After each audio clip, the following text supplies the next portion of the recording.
Olá, queridas irmãs, queridos irmãos. Começamos mais um programa, O Espírito da Letra, analisando a obra de André Luiz, Espírito, através da mediunidade de Francisco Cândido Xavier. Estamos estudando o 10º livro, Evolução em Dois Mundos. Semana passada, nós vimos a primeira parte do capítulo 7º. Hoje, vamos dar continuidade e terminarmos este capítulo com os comentários de André Luiz, que a gente respeita, porque a gente faz a leitura, mas em cada subtítulo com uma visão mais fácil de você entender o que André Luiz quis dizer naquele subtítulo específico. Eu preparo um resumo, que procuro ser fiel àquilo que está dito por André Luiz, e logo depois nós vamos fazer a leitura do subtítulo, que está no livro, com todas as palavras e frases que aquele subtítulo apresenta. Tá bom? Então agora vamos lá.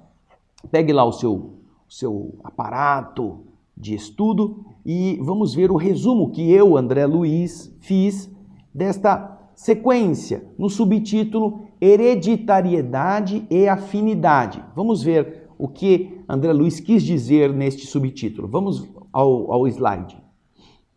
Então André Luiz nos está explicando o seguinte: até o reino hominal, o reino do ser humano, os espíritos semeadores divinos organizavam o progresso das formas.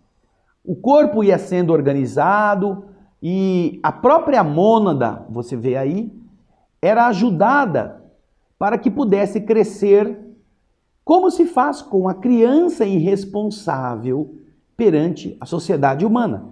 O ser infantil precisa de amparo, precisa de orientação, e os espíritos semeadores divinos estavam organizando o progresso das formas, o progresso dos corpos, fazendo com que a mônada celeste, aquela mônada espiritual inicial, pudesse ir também sendo conduzida.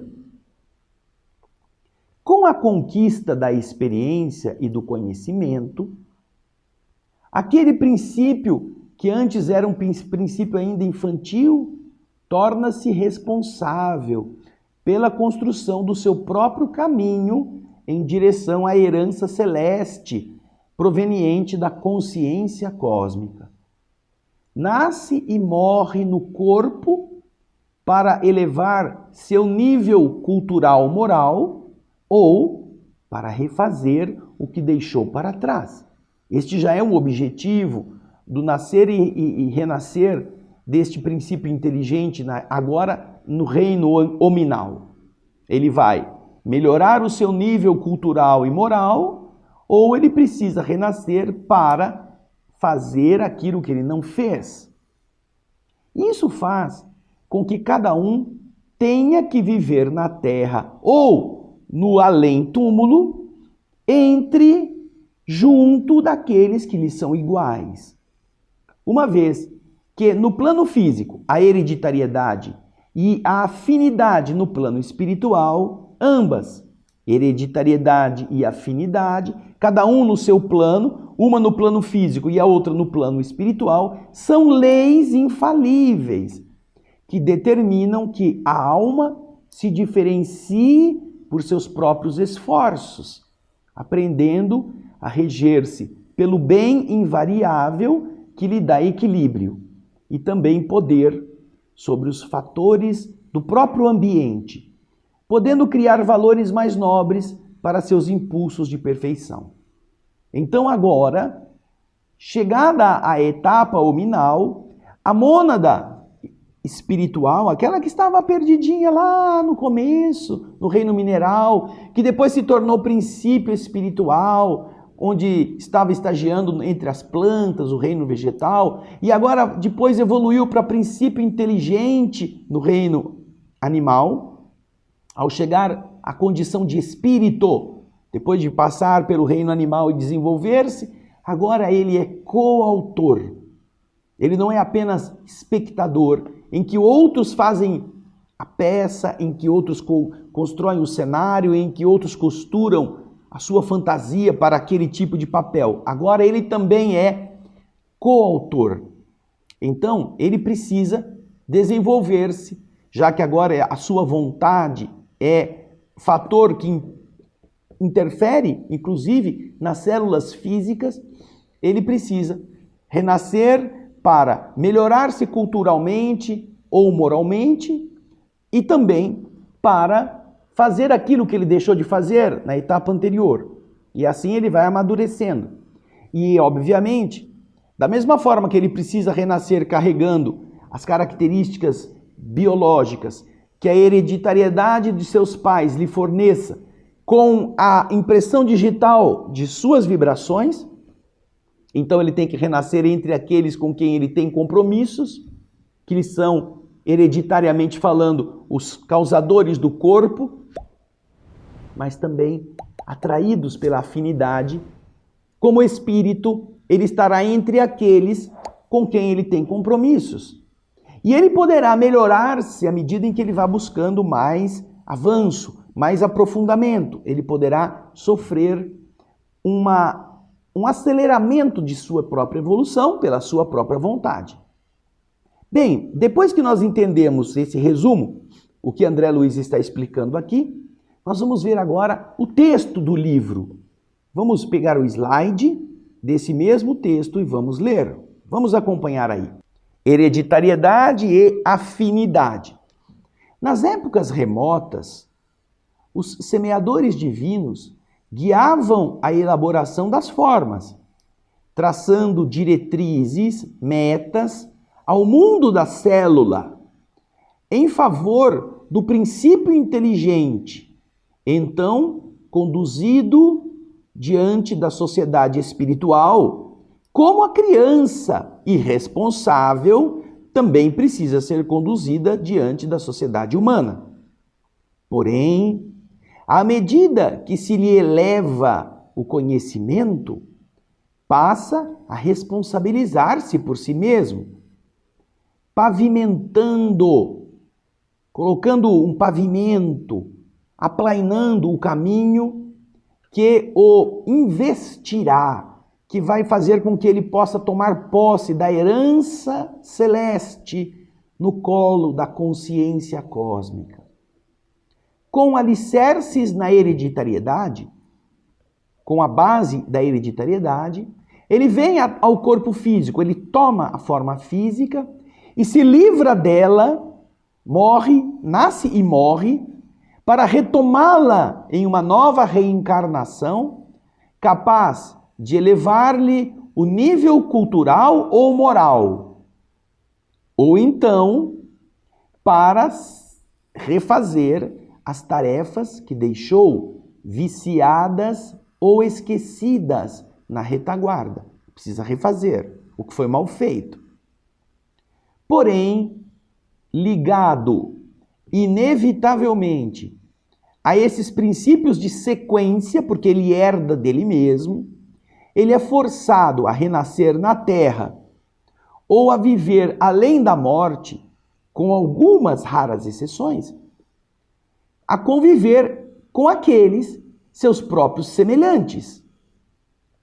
Porquanto hereditariedade e afinidade, no plano físico e no plano extrafísico, respectivamente, são leis irresistíveis, sob as quais a alma se diferencia para a esfera superior, por sua própria escolha, aprendendo com larga soma de esforços a reger-se pelo bem invariável, que, ao lhe assegurar equilíbrio, também lhe confere poder sobre os fatores das circunstâncias do ambiente que o envolvem, a fim de criar valores mais nobres para os seus impulsos de perfeição.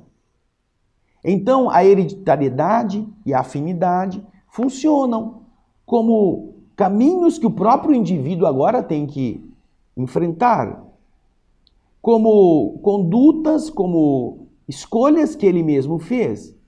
E ele precisará administrar isto. E é desta forma que ele, como espírito, agora também pode acelerar ou não o processo de elevação. Ao criar valores mais nobres no seu esforço, ele estará se vinculando a espíritos igualmente afinizados pelos mesmos valores. Mas se ele não quer, se ele gosta das coisas viciadas que ele já fez, ele estará com os viciosos. Porque é afinidade. E esta afinidade, ela vai acontecer tanto no plano físico, que é aquele do corpo, quanto no plano espiritual, que é aquele da alma. É a atração. No caso da matéria, magnética. No caso da alma, afetiva, de interesses, vibratória. Veja que interessante. E isto vai fazer dele alguém que vai manter-se mais tempo entre os viciados ou vai fazer com que ele fique pouco tempo nos erros cometidos se ele buscar esse impulso de perfeição. No caminho, como ele disse ali, da consciência cósmica. Ele precisará pavimentar essa estrada que o levará a essa consciência cósmica de onde ele veio. Tornar-se herdeiro. Por falar nisso, nós vemos essa experiência acontecendo. Imagina que o pai é um homem de negócios, um homem que saiu da miséria e construiu um império. E agora ele tem filhos, que ele sabe que precisarão aprender a fazer as mesmas coisas. Então, quando o pai ou a mãe tem essa consciência, ele não vai fazer o filho começar o trabalho já lá na gerência. Não. Ele bota o filho para trabalhar na expedição. O filho vai ser empregado, você vai trabalhar, tem horário, você vai ter que chegar cedo. Você não é filho do dono da empresa, você é um funcionário. E a partir daí o filho tem que começar a aprender onde estão os problemas, como pode resolver, e dali ele passa do funcionário que entrega, que faz pacote, para o funcionário que vai ver o estoque, que vai ver o que está faltando, ele vai entender Não é que o pai é mau, não. O pai está preparando aquele filho, porque os outros funcionários vão ser sempre aquilo, mas o filho um dia vai tomar conta da empresa, e para que ele tome conta da empresa, ele precisa conhecer tudo. Toda a rotina da empresa, todos os nós, todos os problemas, tudo aquilo que acontece por debaixo, porque senão ele não vai saber administrá-lo. Então, o pai que é sábio, a mãe que é sábia, colocam os seus filhos não como assessor da gerência, diretor disso, daquilo. O indivíduo não sabe nem onde ele compra o parafuso, nem do que é feito o aço. Ele já é o diretor. Ele não vai saber dirigir nada. Ele vai precisar de um funcionário velho, antigo, para dar a ele informação. Quando ele poderá justamente se tornar um funcionário antigo e sábio, se ele vem do começo. É isso que os espíritos estão explicando. Então, o filho precisa se modelar. É claro que ele não vai ficar 30 anos para chegar a ser gerente. Mas ele estagiando 1 ano no pacote, mais 1 ano no estoque, mais 1 ano no processo de supervisão dos outros funcionários, para entender se está faltando material de limpeza, se está faltando a ferramenta para o jardineiro. Ele vai ver como é complexo todo esse processo, até que ele fique, depois de 4, 5 anos, preparado para ser gerente da seção. Ele estará se modelando para um dia assumir a direção da empresa, com conhecimento.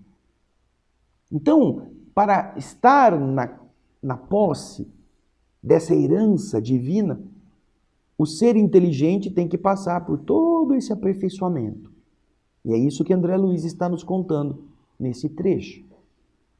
Agora nós vamos para o outro subtítulo, Geometria Transcendente. Vamos chegar na geometria, que ele começou a falar lá no primeiro subtítulo, lembra? Veja aí o resumo que eu, André, fiz a respeito deste subitem, geometria transcendente.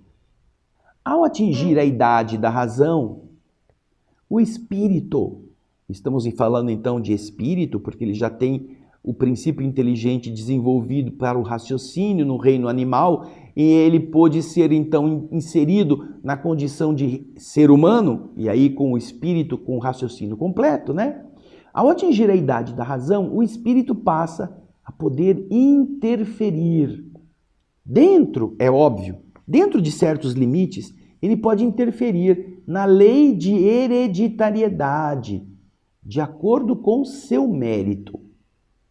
Para isso, pode contar com a ajuda dos espíritos organizadores do progresso, para influir sobre os cromossomas no útero, a fim de construir um corpo mais adequado aos fins de cooperação com a evolução pessoal e coletiva, uma vez que no útero a troca dos cromossomos está governada pelo magnetismo ordinário ou extraordinário.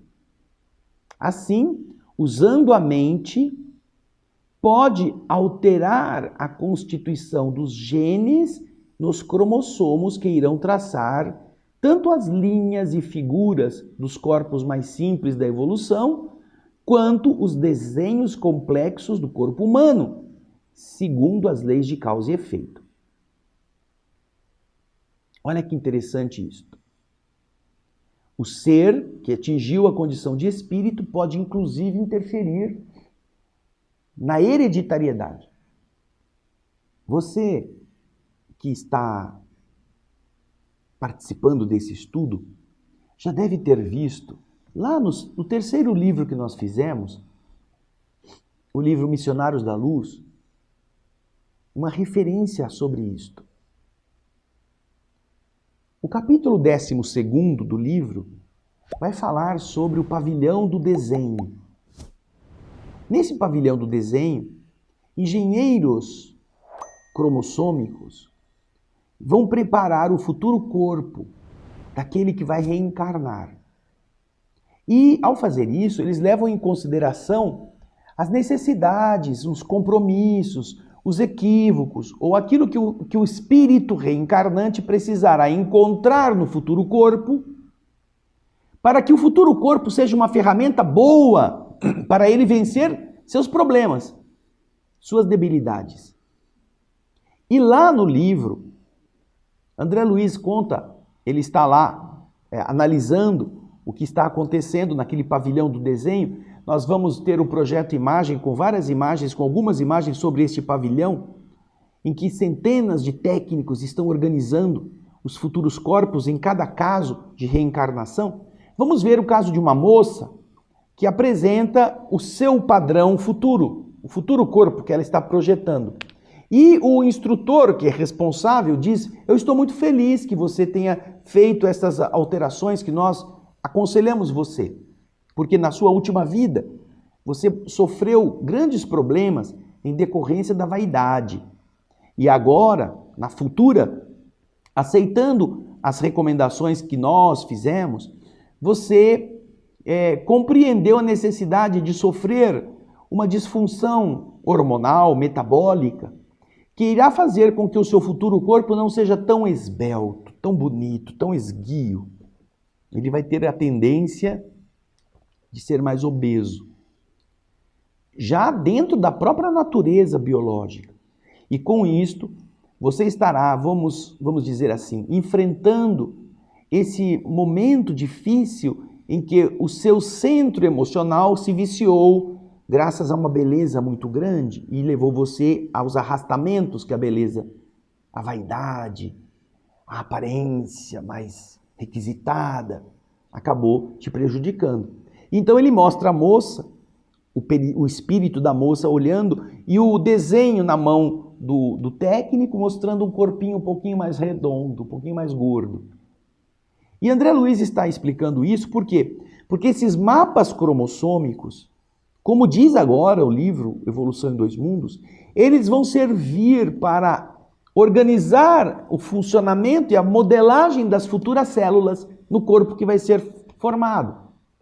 É como se em determinado momento, em determinado órgão, alguma combinação genética produzisse uma alteração de um determinado hormônio, de uma determinada ação biológica, e essa alteração processaria o restante das células dentro de um panorama que fosse mais adequado aos problemas que aquele espírito estaria tendo que enfrentar. E isso nós vimos no capítulo 12 do livro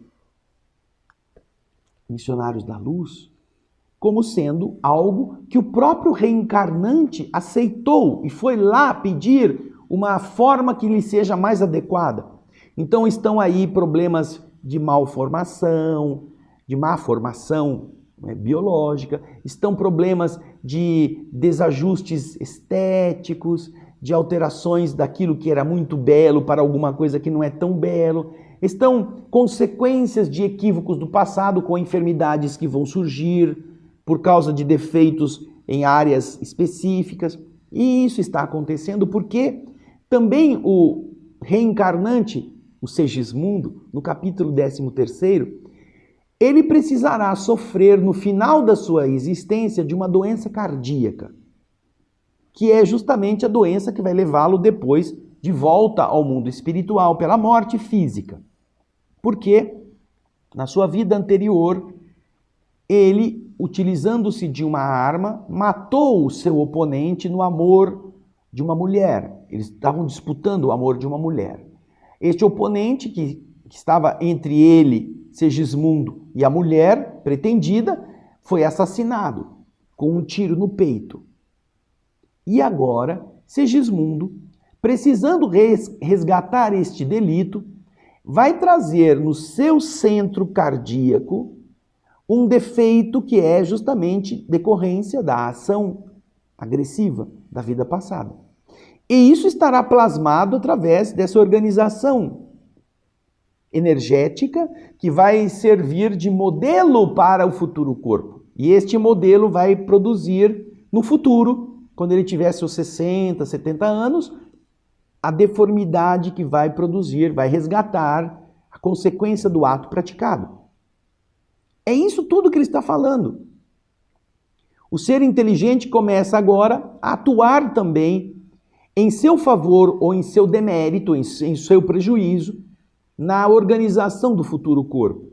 E aqui não estamos falando apenas de problemas de saúde, estamos falando de tendências boas para a construção daquilo que ele tem que fazer no futuro. Impulsos orgânicos que vão favorecer a seu desempenho na intelectualidade, na arte, na capacidade de percepção científica.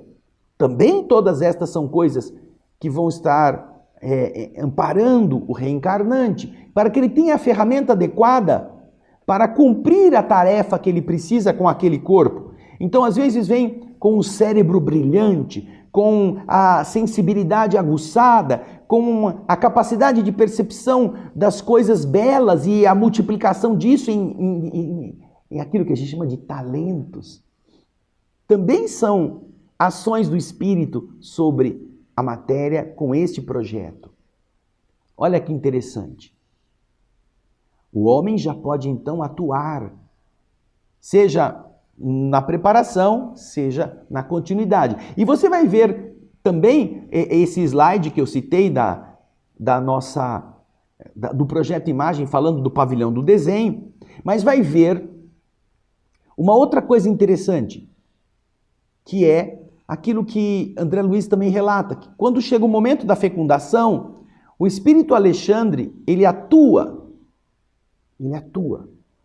e faz com que um espermatozoide específico saia em liderança pela ação magnética que ele impulsiona. E esse espermatozoide vai ser o que vai penetrar o óvulo. Olha só que coisa bacana. Mas nós vamos continuar no resumo. Vamos lá? Aí vocês veem aquilo que eu estava me referindo agora. O livro Missionários da Luz, no capítulo 13, sobre a reencarnação de Segismundo, mostra a ação magnética do instrutor Alexandre sobre o espermatozoide e seleciona aquele que seja o mais adequado à formação do futuro corpo do reencarnante, de acordo com as necessidades dele. E você vê, olha, uma bolinha na barriga da Raquel, que é a que está deitada, e ampliada como se fosse uma lente de aumento, você percebe que aquele glóbulo de amido amarelinho, onde está o óvulo da mulher, vai sendo atingido primeiro por um espermatozoidezinho que está mais ali, mais forte, mais clarinho, pela ação mental do Alexandre, que magnetiza aquele espermatozoide para selecioná-lo, a fim de que o material genético desse espermatozoide possa unir-se ao material genético da futura mãe e produzir o corpo adequado para aquilo que o reencarnante vai precisar. Olha só a capacidade do espírito em relação a isto. Bem, já que a gente já viu como que funciona esse negócio, vamos ler o texto agora. Vamos lá? Vamos ver o texto Geometria Transcendente. Chegada a essa altura, a essa eminência, a criatura submete-se à lei da hereditariedade com o direito de alterar-lhe as disposições fundamentais até um ponto não distante do limite justo, segundo o merecimento de que ela disponha. Para ajudar aos semelhantes na escalada a mais amplas aquisições na trilha evolutiva, recolhe, assim, conta desta forma, com a ajuda preciosa dos organizadores do progresso, na mitose do ovo, na multiplicação das células do ovo, que vai lhe facultar um novo corpo no mundo, uma vez que toda troca de cromossomos no vaso uterino está invariavelmente presidida, governada por agentes magnéticos ordinários ou extraordinários, conforme o tipo da existência que se faz ou se refaz com as chaves da hereditariedade atendendo aos seus fins. Eis porque, interpretando os cromossomos à maneira de caracteres em que a mente inscreve nos corpúsculos celulares que a servem as disposições e os significados dos seus próprios destinos, caracteres que são constituídos pelos genes, como as linhas são formadas de pontinhos, essas linhas que a gente risca são minúsculos pontinhos, esses genes aos quais se misturam os elementos chamados bióforos e, tomando os bióforos, que são grânulos visíveis da cromatina, nesses pontos, como sendo os grânulos de tinta que os cobrem, será lícito comparar os princípios germinativos nos domínios inferiores aos traços da geometria elementar, que apenas se vale de linhas e figuras simples da evolução, para depois encontrar nesses mesmos princípios, nos domínios já superiores da alma, a geometria transcendente, mais complicada, aplicada aos cálculos diferenciais e integrais das questões de causa e efeito. Causa e efeito. Não é apenas modelar um corpo comum, um espírito que não tenha merecimentos maiores. Ele vai ter a hereditariedade tomando conta das suas questões. Basta multiplicar pela mitose as células ou pela meiose, basta fazer os mecanismos automáticos que ele já terá o corpo que ele precisa. Porém, se ele é um espírito mais elevado, se ele é um espírito que tem merecimento, se é um espírito que vai desenvolver uma tarefa importante para a coletividade, ele poderá interferir e contar com a interferência de espíritos amigos, para que isto possa municiar o seu futuro corpo de questões muito mais delicadas, de percepções muito mais específicas para a realização daquilo que ele precisa fazer. É isso que André Luiz está dizendo. Então, seja para a geometria básica.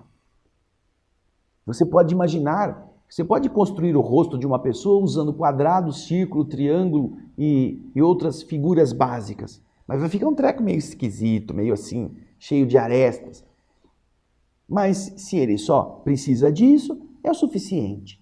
Mas se é um artista, ele vai precisar de talentos de estruturas mais limpas, de linhas mais perfeitas. Então, Outros trabalhadores estarão ajudando a depurar esse desenho, fazendo com que já não seja mais um bonecão, seja um rosto mais primoroso, mais organizado, com uma estética qualificada, para que aquilo que ele precisa fazer realmente ele atinja o objetivo. Então você vê que esta geometria transcendente funciona desta maneira. Do mesmo modo que uma linha precisa contar com o papel onde está a matéria para ser organizada, para ser riscada, e ao mesmo tempo precisa contar com a tinta que vai pintar cada pontinho, a tinta seria as características genéticas que o espírito vai impor. Também o espírito, um espírito pouco merecedor, não terá muita variação na tinta que vai usar. Pode ser um corpo comum, mas um espírito mais nobre poderá contar com uma geometria muito mais delineada, muito mais adequada para aquilo que é a sua tarefa evolutiva, porque vai atuar em favor de outras criaturas, vai gerar benefícios para mais pessoas. E isso é uma das tarefas que enaltece o mundo, não porque ele seja importante, mas porque o que ele vai fazer é importante. Muito bonito isso, não é? Bom, agora a gente vai para o último subitem. Hereditariedade e conduta. Vamos ver então o que nós pudemos resumir a respeito. Desta forma, diz o André, né, e aqui digo eu, num resumo, o corpo herda do corpo segundo aquilo que a alma, nas disposições da sua mente, já acumulou, reconhecendo-se que a hereditariedade relativa, porém obrigatória, vai entalhar aquele corpo físico adequado para as suas necessidades evolutivas no sentido amplo.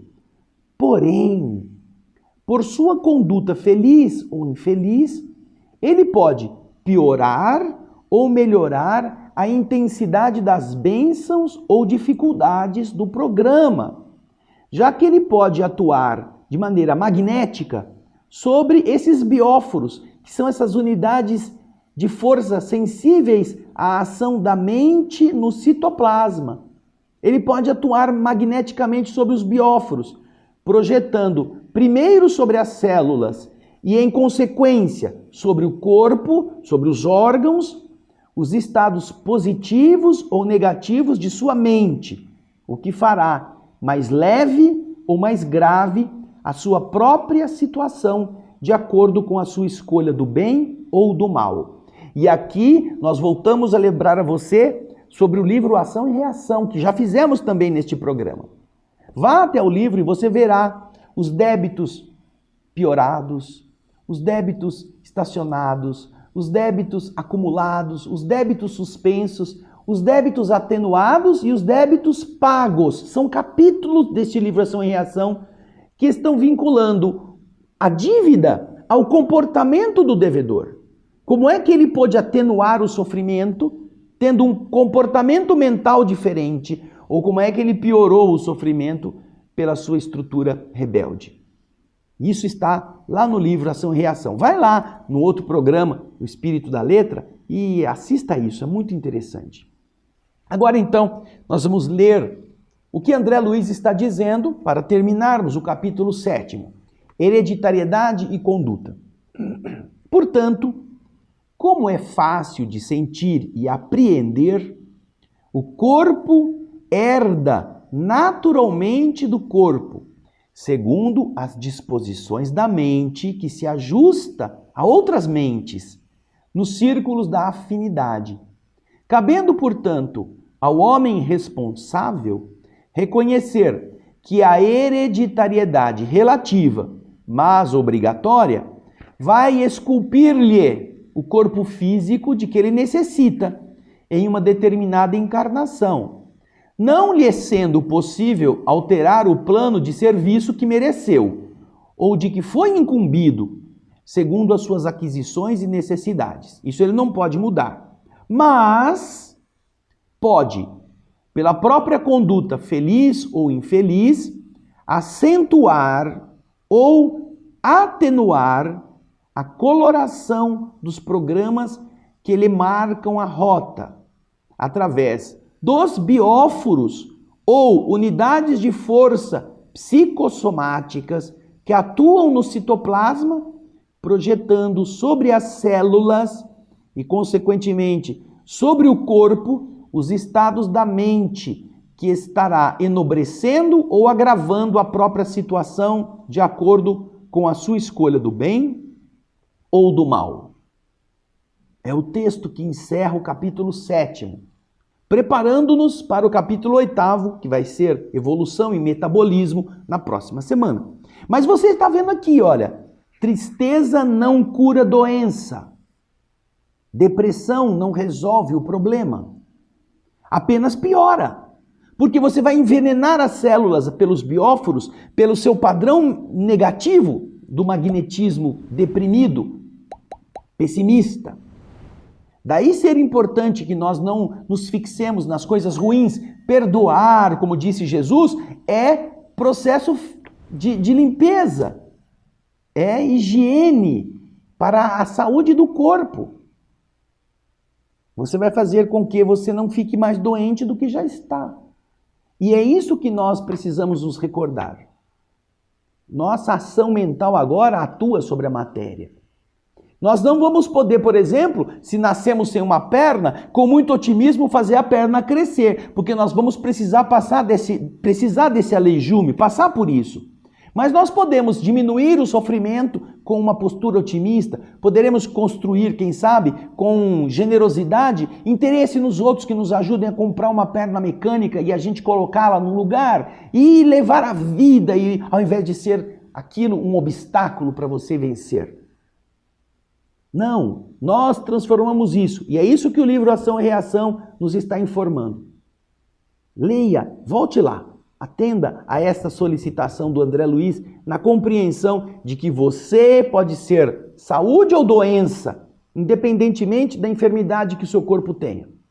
Porque você atua sobre as células, que reagem sobre os órgãos e tecidos, que reagem sobre o equilíbrio do corpo inteiro.